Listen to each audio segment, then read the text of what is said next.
I'm Larry Ridley, and this is the NFL on EA Sports. Two teams will need their quarterbacks to step up and lead their offenses on the gridiron today. It's Romo's Broncos going up against Wilson's Jaguars. With that, let's head up the road to Jacksonville, Florida. Standing by our Brandon Guy and Charlie Davis. Thank you very much, Larry. While the skies may be ominous, there's never a bad day for football. Today, we've got a Week 13 matchup for you here between the Denver Broncos and the Jacksonville Jaguars. Alongside my partner, Charles Davis, I'm Brandon Gaudin. Charles, you look at this Jaguar team.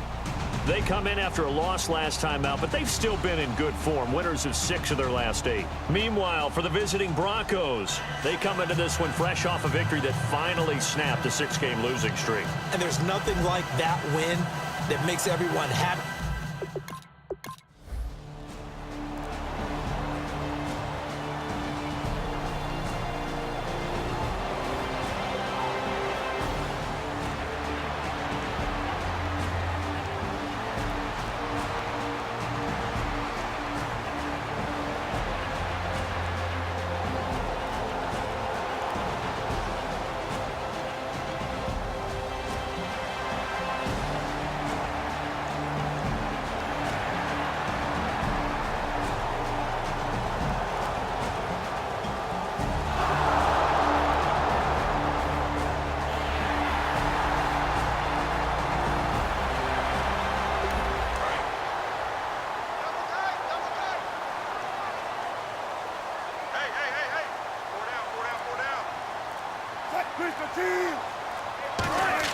On second down, here's Wilson. And complete to Lewis over the middle. And they'll bring him down at the 18-yard line. It's an 8-yard pickup and leads to a new set of downs. When you execute a drag or a crossing route really well and give them a chance to let it develop a little bit, you can gain some significant yardage hitting your tight end on that one. And he will get this into the end zone for a Jaguar touchdown. Thomas rolls with touchdown number 7 on the year.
First down, a run with McFadden. And nowhere to run on the interior of that defensive line. He'll get back only to the line of scrimmage.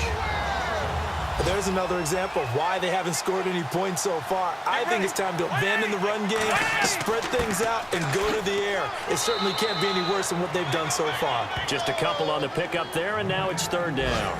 So following the run, we'll see what they do here on third down.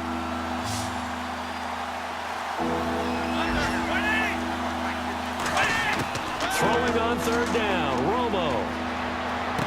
And that's caught by Crabtree for a Denver touchdown. Michael Crabtree, his 5th touchdown now on the year. And the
red zone now. Romo, right side catch. This is Gates.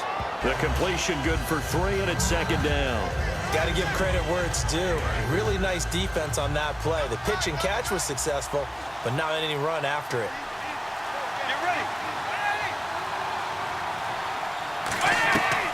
On second down, McFadden. And he'll fight his way down right around the 12. 2 yards the gain there, and now they're left with a third and about 4 for a first.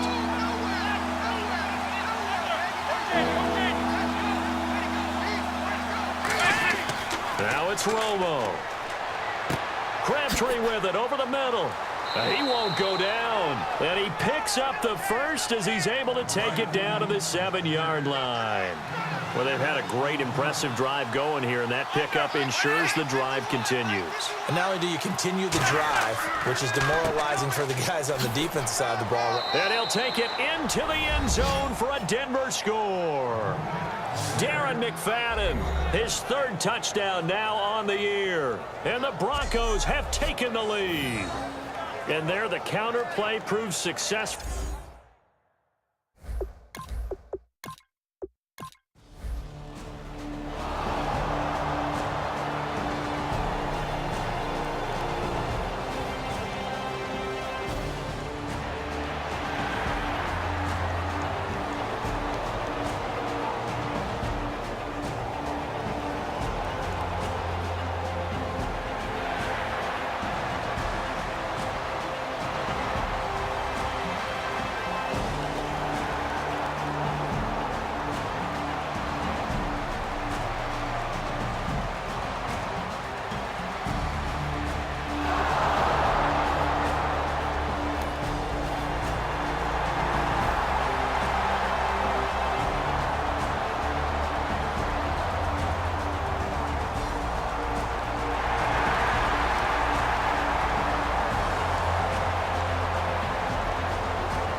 Throwing again is Romo. He's going to flip one out here to his running back. Give him 2 yards on that play, and it'll be 2nd and goal. And they're going to speed things up here. The final shot before the break, Romo. And he will score. Touchdown, Denver. Tony Romo, as time expires in the first half, and the Broncos will extend their lead. And they...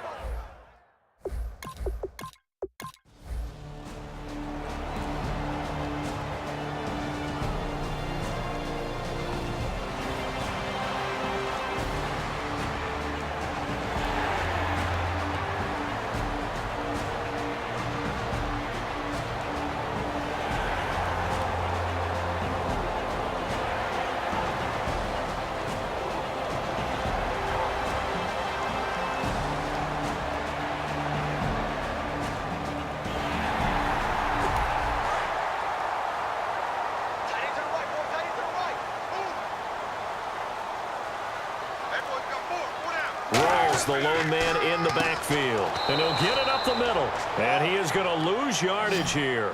A loss of a full 3 yards, and now it's 2nd down. So if I'm an offensive coordinator, there's one thing that I know for sure. This is one of the top 5 teams in the NFL against the run. So when I look at my playlist, I'm probably thinking about throwing it. And he'll get this one down to about the 10-yard line. It's a pickup of 3, but still a little work to do on 3rd and goal. Partner, I know we're in a goal-to-go situation, but my goodness, think about running the ball here. Not even a thought, is it? Defensively, they're in a prime spot. And I think the defensive guys are probably expressing themselves to them as well. I wouldn't run it here, guys. You might want to try throwing it. Greg Olsen was the intent.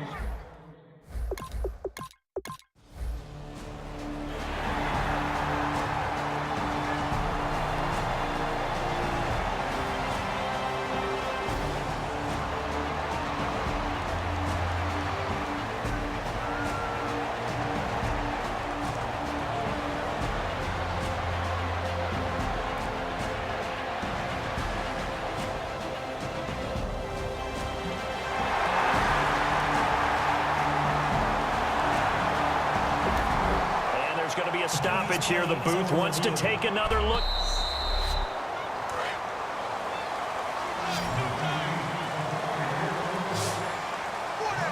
It took them an extra look, but they found out it is a touchdown indeed. The official says this one counts. Now Wilson. And did he get the feet down? No. They'll say he did not. It's incomplete. When tapping those toes, he tried to get both in bounds. He could not do it, though. In tap dance parlance, could not complete the shuffle. All right, needed to get that shuffle down with both feet, not just one. Is that what they say? There it is. You know, put a little sand down on the stage. I'll take your word for it, my man. How many times do we say in this game that speed kills, and it does it in so many different ways? In this case, you got a back who's quick and shifty, can make moves, make people miss, but also gets to and through a hole before it can close down. That's some of the benefits of that speed, not just outrunning people in the secondary, and that led to a really nice gain. And on the outside, they're playing press coverage.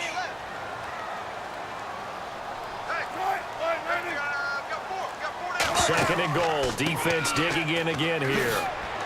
And a pretty little juke move there on a nice gain. He picks up 7 yards there, but they're still faced with a difficult third and goal here. On a second and long, it's really nice to see an offense that has enough confidence to run the football in that situation. I think that goes back to their practice and game planning. They've seen things that they've seen on tape and in previous games that led them to believe that even in a long-distance situation, they can still run the football and gain enough yardage to put themselves in a good spot on third down. And Gano's kick is right through. And that will cut the lead down to just 2. Well, it can be a thankless job sometimes, but they'll be...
Now a play fake here on first down.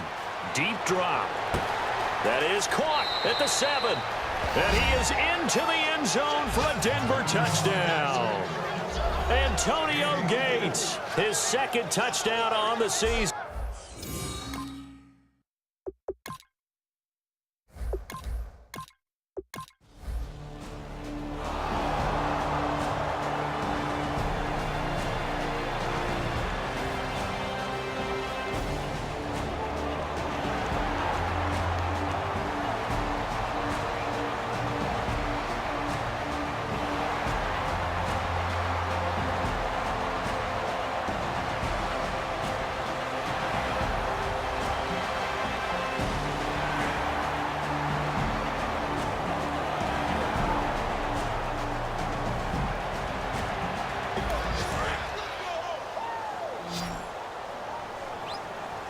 I see an extra defensive back on the field. Little surprise here on 3rd and 1.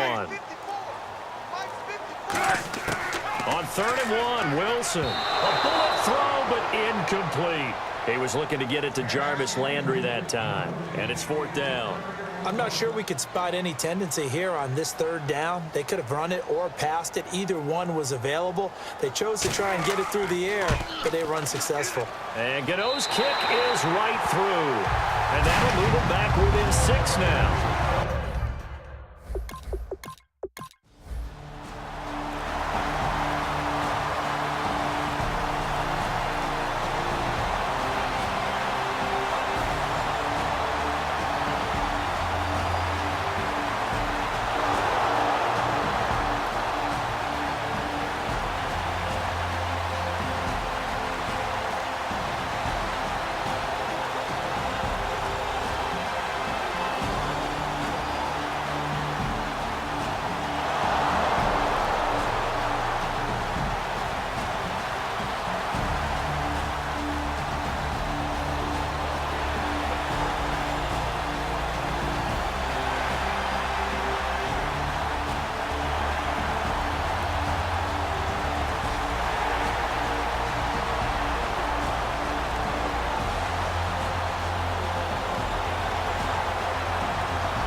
Well, I know at points in this when you wanted to close your eyes because of all the points that were being put on the scoreboard. You're a defensive guy, but it was a fun little track meet, wasn't it? It was, and you know the people who really enjoyed this game?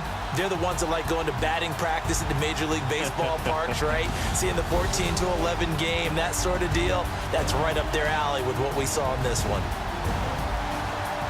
So for Denver, their very slim playoff hopes get a boost as they move to 5-7. And they'll get another road date next week as their opponents will be the Tennessee Titans. Meanwhile, for the Jaguars, this loss cost them in the playoff chase as they fall back to 7-5 on the year. And they'll get a home date next week against the Minnesota Vikings.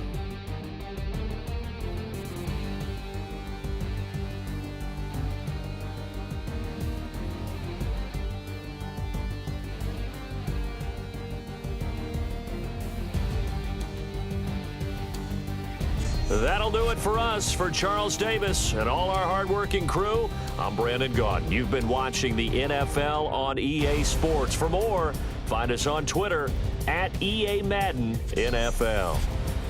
With that, we sign off from Jacksonville.